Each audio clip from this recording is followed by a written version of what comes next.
Ćao svima koji gledaju moj klip.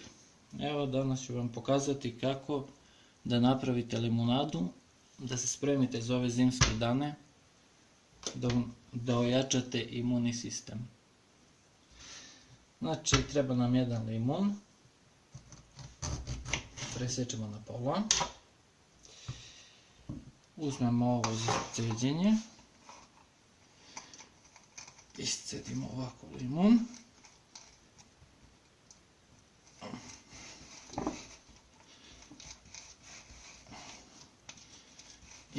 Ima i one cedilice, samo što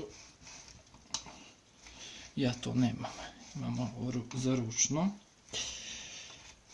a lepo se iscedi. Tako da limun je pun vitamina C, a sad gripe i ovo je super stvar za to. Limun, med je najzdraviji prirodni lek i stavit ćemo ceo limun, ne pola.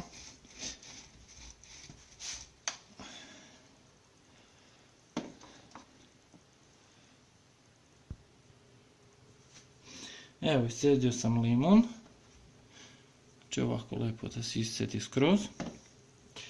Uzme se ovo se baca. Ovo je sok od limuna, sipa se u čašu od 3 deci. Tako. Med. Gledajte šta je pravi med. Znači ide jedna kašikica meda, otprilike, ako neko voli slađe može i 2. Evo ja ću ovako da sipam.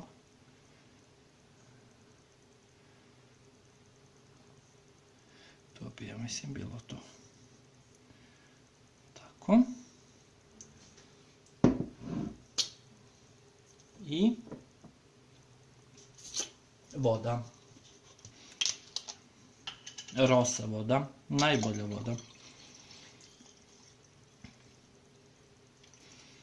Tako.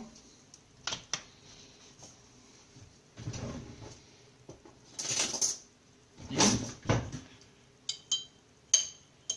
lepo da se ovaj med izmeša.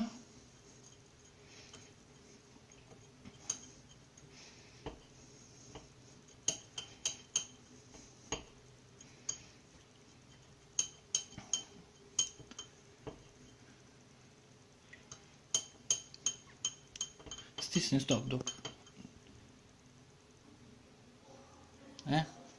Evo, istopio sam med. To bi trebalo tako da izgleda. Znači to u ladnu vodu, ovi što pričaju vruća voda i tako to su gluposti. Ladna voda svako jutro po jedan napitak. Evo, za dekoraciju stavimo ovako limun i to bi bilo to. Znači fali mi još cevčica, ali ne treba, može i ovako. I još nešto sam da kažem, ovo je za ljude koji hoće da skinu višak kilograma, da suzbe mast iz tela. Ništa, čao youtuberi.